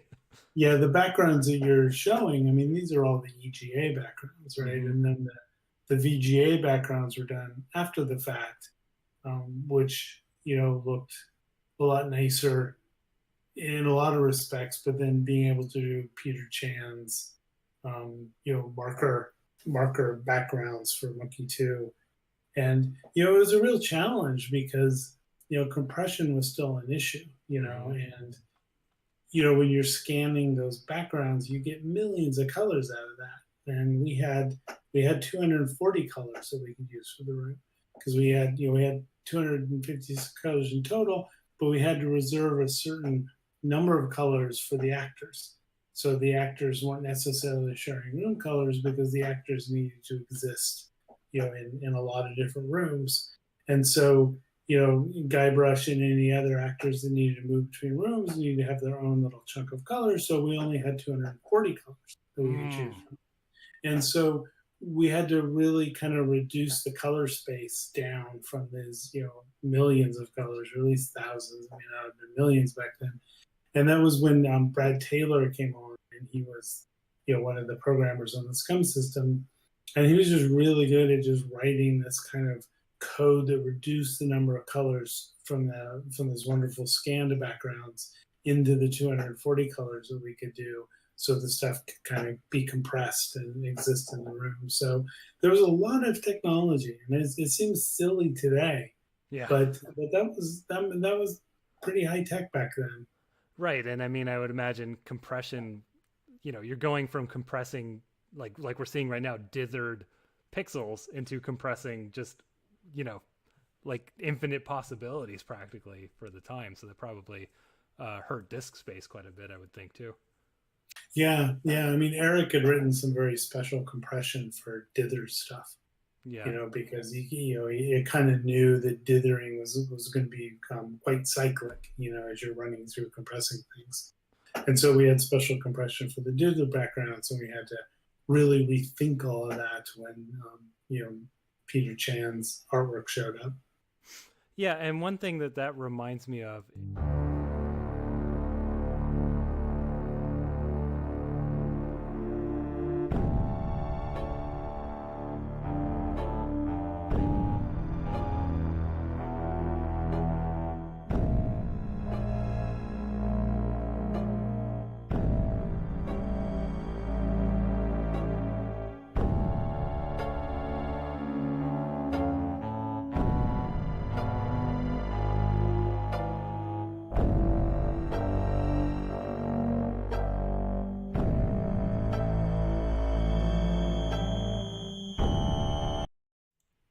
So actually, one interesting thing we can show from 2,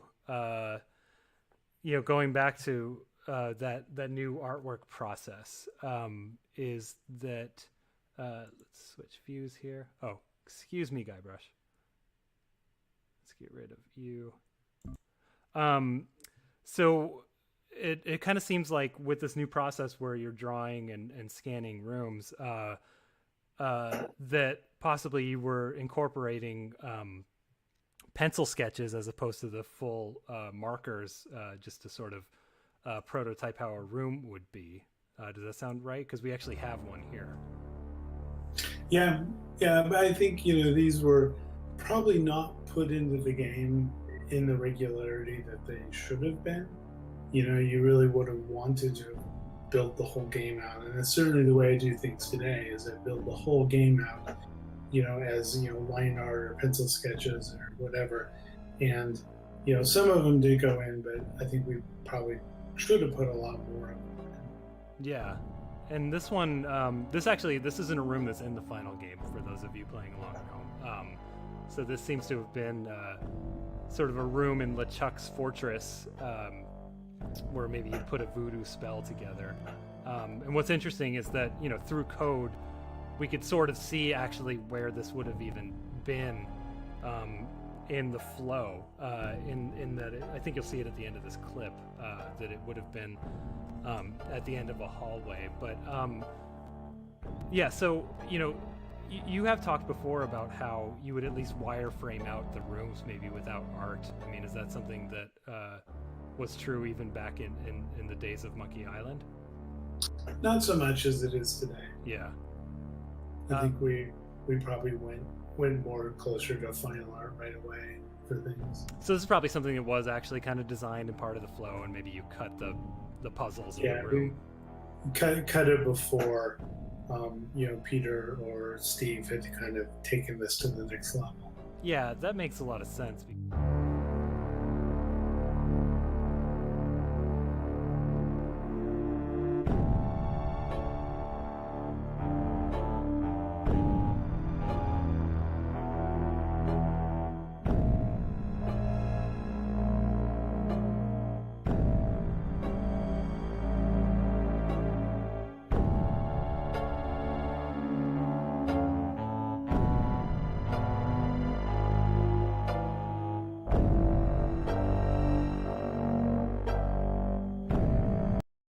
And Peter did the background, so I don't really.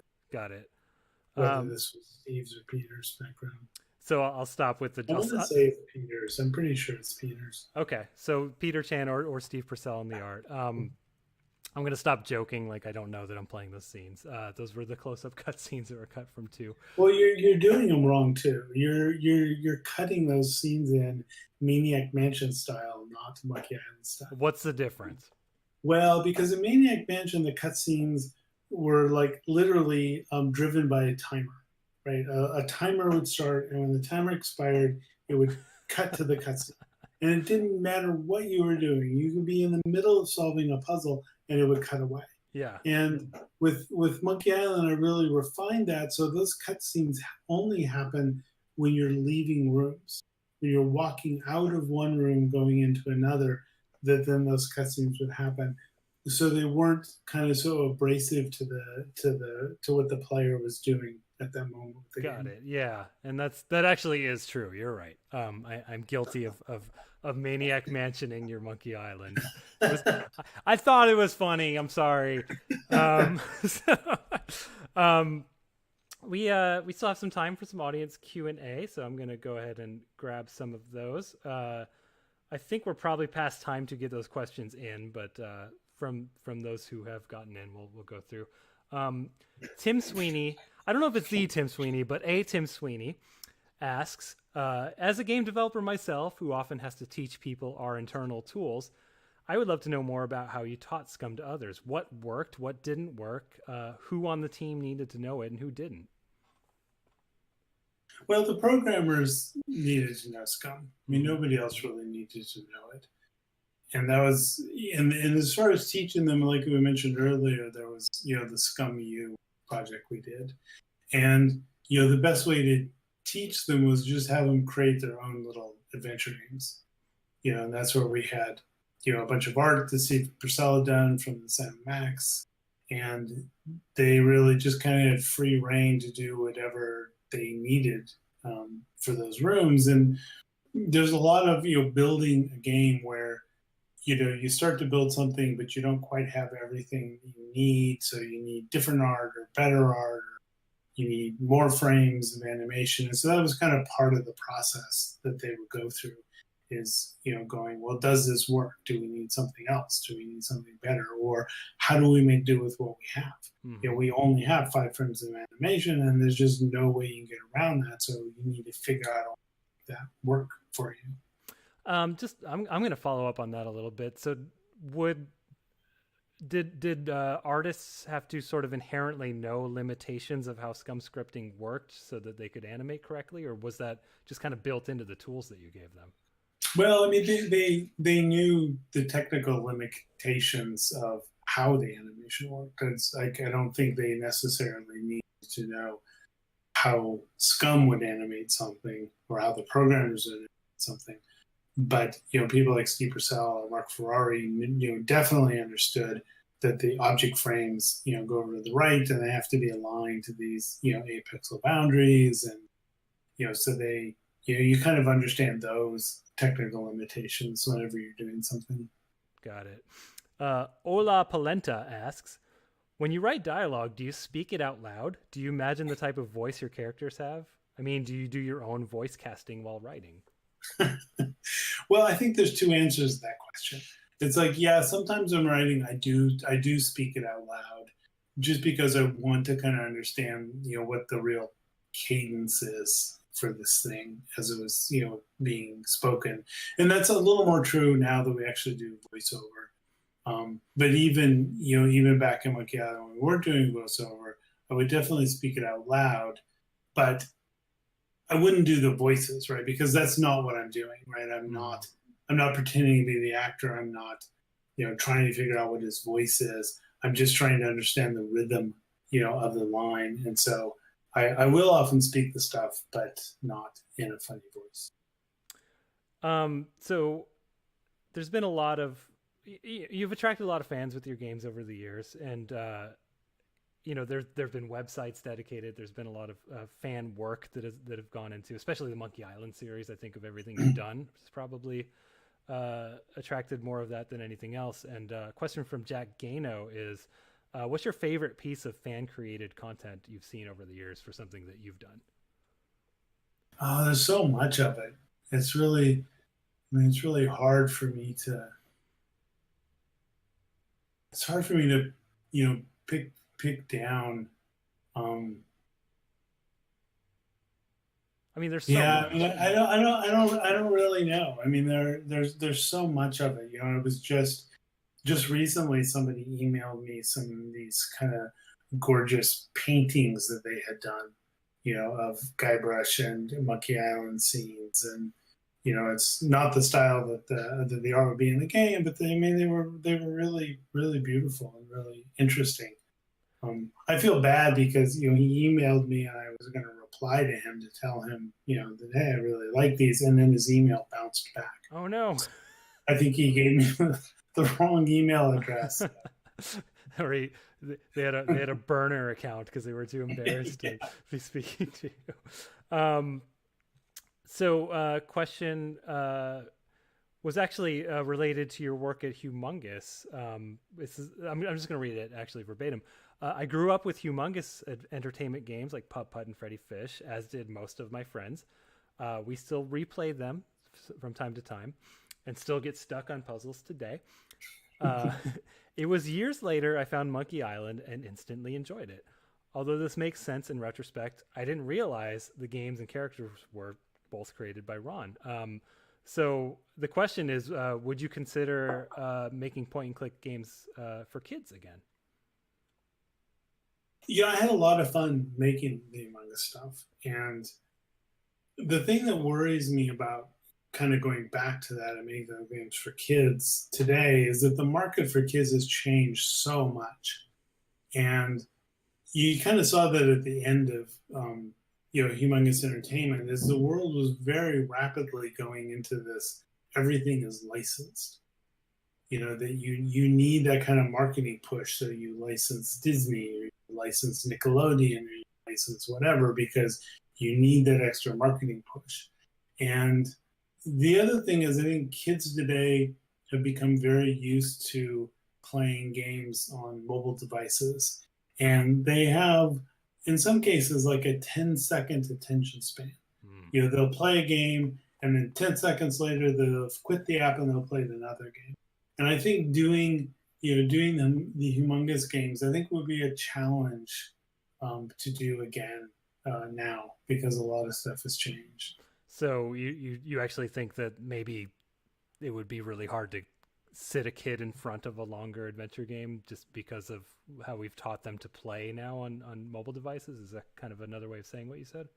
Yeah, I mean, I think that I would like to think that they would, be engaged enough in what's going on that, it wouldn't be an issue. But I don't. I haven't done any, marketing research or design research into that whole thing. It's just one of those things I noticed from watching kids play games. Is there's so many games on their phone, they can just bounce around between them so quickly. But that said, I know a lot of people are parents that do buy the humongous games, because you can still get most of them on Steam, for their kids to play. And it may be that they're happy to sit there for an hour and play a humongous game. Question from Rich Nelson. Did you have a specific audience or demographic in mind when making the original Monkey Island? No. That whole thing about audiences and demographics, I think is fairly new. I think back then there kind of was only one demographic, and that was somebody who had a computer. Yeah. Right. That was so rare back then that it was very difficult to kind of split your demographics. You had people who liked adventure games, but I think going any more subtle than that is probably difficult. And the people who ran marketing, like Doug Glenn and stuff, he may have a very different view of that. But certainly from my perspective, I was just making a game, and I didn't really think about demographics at all. Yeah, I mean, and it also, I don't know, it kind of feels like you were writing it for each other in a way. Like I can imagine you were making each other laugh was part of the writing process. Yeah, I mean that's kind of the goal. Make the game for yourself, and then you hope that you have tastes that millions of other people also have. So, question about Monkey Island 2. The the questioner asks, to me, Monkey Island 2 had a generally creepier and darker atmosphere than The Secret of Monkey Island. Was that a conscious decision on your part that you wanted to go more in that direction? I think it was probably an indication of my slow and long slide into cynicism. Does that so is Guybrush being a character who just keeps telling the same story of his past glories? Like is that also part of your descent into dark cynicism? But I think there are some analogies, and I didn't think this up. I mean, a fan did, but you think about Monkey Island 1 is kind of about Guybrush, the new guy on the block, and he wants to learn how to be a pirate. And Monkey 2, it's almost like, it's a band, is their second album going to be good, right? I mean, Guybrush is really worried that he's not going to be able to kind of top what he did, in The Secret. And in some ways that parallels the game, right? I mean, we had this game that was really interesting, and then the second game comes out, and there's a little bit of that fear, in ourselves about whether this game is going to be good, and that's mirrored a little bit in Guybrush's fears as he kind of sets off in his journey. Question. I need to let the dog out. Okay, so please let the dog out. Actually, I'm going to use this opportunity really quick. Okay, I'm back. I'm going to give my spiel and then we'll go back to you. I thought you'd be gone longer. Okay. I already switched camera angles. So I'm going to use this opportunity really quick to just remind everyone that this presentation that we're doing today is actually part of the Video Game History Foundation's Video Game Source Project. What we're trying to sort of establish to everyone is the cool stuff that can happen if historians have access to the more behind-the-scenes material behind a video game. In this case, we're showing all of the things that can be discussed if we have access to, for example, The Secret of Monkey Island, and we're able to see how SCUMM works and how the tools talk to each other and see the things that were cut and things like that. So if this is a cause that speaks to you, we could use your help. Go on over to gamehistory.org and get in contact with us. So back to our Q&A here. Do you remember how the collaboration with Orson Scott Card came about? Orson Scott Card, of course, is credited as the writer of the insults in the insult sword fighting in Monkey Island 1. Well, for some reason, and I don't understand why, but he was just hanging around the games group a lot. And I think it was something that Steve Arnold had invited him for. But he was just generally, hanging around and giving people story advice on games that they were doing.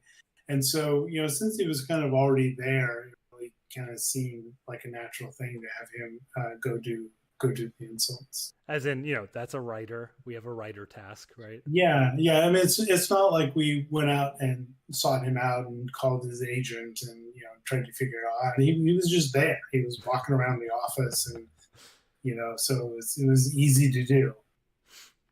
This is a good one. You were critical of Sierra's adventure game tradition of being able to die in their games. You wrote a whole editorial about this, actually. And yet you kept one in place when Guybrush can drown after 10 minutes in the first game. Why did you break the rule that one time? Well, I think it was funny. I think that's probably the biggest reason. But I think the other reason is, it's not something that happens unexpectedly. And a lot of my problems with the Sierra games wasn't so much that you were dying, but you were dying unexpectedly. You would pick up a shard of glass and you would cut yourself and bleed to death, right? And so I felt like with Guybrush underwater, it's like, that is 10 minutes that you have to sit underwater. And obviously people did. People waited. They wanted to see what was happening. So it just felt like they were doing something very, very intentional to get that to happen. And I do want to give props to a line of dialogue setting that up, which is that early in the game, the pirates ask you if you have any skills, and Guybrush responds that he can hold his breath for 10 minutes. So it's a really good payoff, to like it's a long joke, right? It's really, you got to set up that joke. Were there any, David Shepard asks, were there any jokes or sequences in the game during development that the higher ups at Lucasfilm requested that you had to change, that you can recall? No, not at all. I don't think anyone was paying that close attention to the game. So you weren't trying to throw in anything vulgar or anything? No, I mean, there were a couple of things like the monkey head. You stick a giant Q-tip, in the ear. No, you can't say that. And, well, I mean, that was the thing, right? Is it was originally called a Q-tip, and Doug Glenn, who did the marketing, he's like, you can't do that, and because that's a brand. And it was actually really fascinating because we got into a very long discussion about it, and it wasn't so much that you were using a Q-tip, right? That you can use another brand in a game or a movie or whatever, but you have to use it as it was intended. And the Q-tip was basically being rammed in the monkey's ear, and that's not the way you use a Q-tip. And so it was kind of, the worry wasn't so much that we were saying Q-tip, it was that we were using a Q-tip in a potentially dangerous fashion according to the Q-tip box. Everyone rams Q-tips right in there. No one follows the instructions. Let's be real here. Question from Urfi. This is a question that has bugged me since 1992, really hoping for some closure on this. When you first find the Swordmaster's hideout, you can see Carla in the distance outside her house waiting for Guybrush, but her sprite is doing a really weird animation. It looks like she's constantly spinning on the spot. What is her animation supposed to be doing? She was spinning. I mean, that's what she was doing. Just because doing something else, I don't remember, we didn't have the time, or I don't know what the reason was, but it was just a lot easier to run a bunch of SCUMM commands in a loop that just made her spin. Oh, here's a real inside baseball one. I hope that provides closure. Yeah. Because it's kind of a lame answer. Actually, for what it's worth, I looked up, because I saw this question ahead of time, I looked up the SCUMM script, and the function for her turning in place is called something like Carla meditation. So if it provides further meditation, at least in code, she's meditating. Question from Johnny Walker, inventor of whiskey, I believe. In Monkey Island 2's library, there's a book called Hal Barwood on Monkey 2, A Critical Review. Hal Barwood, of course, being another employee at Lucasfilm Games. In it is the quote, "Less is more, guys. You can't polish a turd." Did Barwood really say this about Monkey Island 2? Or if not, what's the joke here? Yeah, I don't remember whether he said that specifically, but it certainly sounds like the kinds of things that Hal Barwood would say. Yeah, Hal Barwood is a great person. I really like him a lot, and he did often, say things like that to us all the time. Actually, another question from Johnny Walker. What happened to the close-up image of Spiffy the dog in the SCUMM bar? It's included on the back of the Monkey Island's box, but it's not in the game. Was it ever in a build? I don't remember. I remember thinking that it was really funny that it was going to be on the box and it wasn't in the game. Now, whether you knew that, I see. Yeah, but whether that was something that it was intentionally put on the box and not in the game, or whether it was cut and then it was funny that it was in the box and not in the game, that I don't remember the particulars of that. But I do remember thinking, this is going to be really funny because there's a scene on the box that isn't in the game. I can answer that a little bit from a forensic perspective, in the sense that I've been spending a lot of time with the source code repository that we have, and with all this art that we've looked at. We don't have anything with that in the game. We don't have any commented out code suggesting that there was a close up. We don't have that piece of art. Didn't survive in the repository. And so there's nothing at least forensically suggesting that it was in there. Not saying that it absolutely wasn't, but so you're saying nothing that will hold up in court. No, you cannot. So I'm safe. I'm safe in that regard. Yes, you are safe. All right. Okay. Let's see. Oh, this is an interesting one. Question. What would be your ideal version of a Monkey Island theme park ride? Oh wow, that's a new one. Yeah, I get asked the same questions over and over and over again, and I can safely say I have never heard this one. The perfect Monkey Island theme ride. Well, I mean, in some ways, I think it's the Pirates of the Caribbean, right?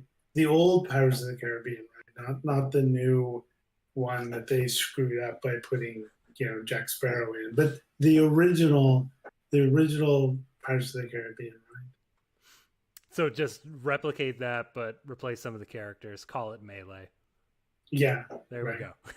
And actually, I mean, Pirates did inspire the game, the ride, I should say. Pirates of the Caribbean did inspire the game at least partially with Melee Island, right? Yeah, the thing is, I loved that ride as a kid. I would just go on that over and over and over again. And when Mark Ferrari was doing the initial screens of Melee, the very beginning of the Pirates of the Caribbean ride was very much a touchstone. That I would say I want it to feel like this, which is where you get kind of all those wonderful blues and the cool colors just kind of came from the beginning of that ride. Yeah, and the sort of quiet, like, fireflies. I mean, there's even literally fireflies in the game. Yeah, that makes a lot of sense. I think we're going to end it with this final question. No pressure. You better answer this really well. It's from Johan. What is your favorite moment from the first couple of games? Favorite moments. I like the look behind you, a three-headed monkey. To me, that's a very kind of funny moment. It's a nice joke because it's set up. Mm-hmm. That you set the joke up and then later there actually is a three-headed monkey. I think that is something that I'm very kind of partial to. I don't know if it's a moment, but I really do like Melee. I think that Mark really completely pulled off, the kind of mood and the feel, of that Pirates of the Caribbean ride in Melee. So that's something I'm really, really happy with. Yeah, and I want to answer this myself because my favorite moment, I just want to tell you directly, I think the funniest thing in both of those games is the underwater puzzle where you've just stolen the idol, and then the sheriff kicks you into the water where you are tied down by the idol, and you're surrounded by these incredibly sharp objects that are just out of reach. And there's like 8 of them. Like, it's it's like every sharp thing you can imagine. And the solution, of course, is to just pick up the idol and put it back in your pocket because it was just in there. And to me, that joke, and there's a scene right there, we're looking at it right now. Scissors, a cleaver, bone saw, hatchet, and there's the idol in the middle. And that to me is the humor of those first 2 games. It's the sort of meta humor of what it means to be an adventure game protagonist. Yeah, those are really hard puzzles to design, because you can't roam around the world and look for the things. You're trapped in this one room. It is very much the escape the room type puzzles. And I dread those when doing an adventure game, escape the room puzzles where you're sitting in a single room and everything you need is kind of right there to do it. And I think the idol gets paid off with a joke. It's not paid off with clever puzzle solving. It's just paid off with a joke, which I think works well for Monkey Island. Yeah, and it to me, it just, I don't know, it really fits the attitude to me of those first games of almost making fun of adventure game tropes, which I think is what I like about it. Oh, I would never do that. Of course not. So yeah, we are 40 minutes over time. I think we're going to call it there. Is there anything you'd like to add to the 700 people who are still watching this?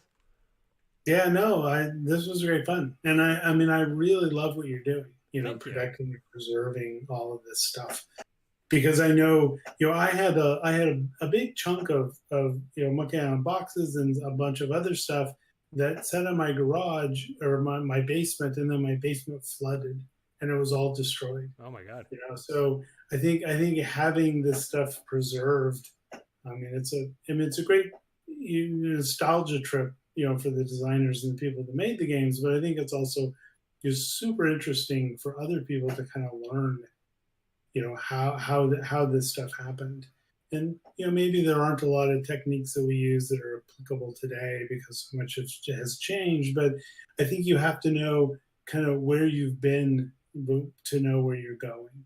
And I think preserving this stuff is incredibly important. Thank you so much for saying that. I swear I didn't pay you a dime. But I don't get 50% of ticket sales. You don't. It's all, we're a charity, man. Ron, thank you so much for your time. This was great. Yeah, thank you. Appreciate it. Thanks. And we're going to go back to that loading screensaver because you guys liked it so much. So I'll leave that running for a little while. So thanks everyone for watching. Thank you so much for the incredible amount of ticket sales that you Monkey Island fans generated. I mean, that's so much money to our charity. We're going to put it to good use, I promise, working directly on the source code project. So thank you very much. And maybe we'll do this again sometime. So see you later. Bye, everyone. Bye.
much.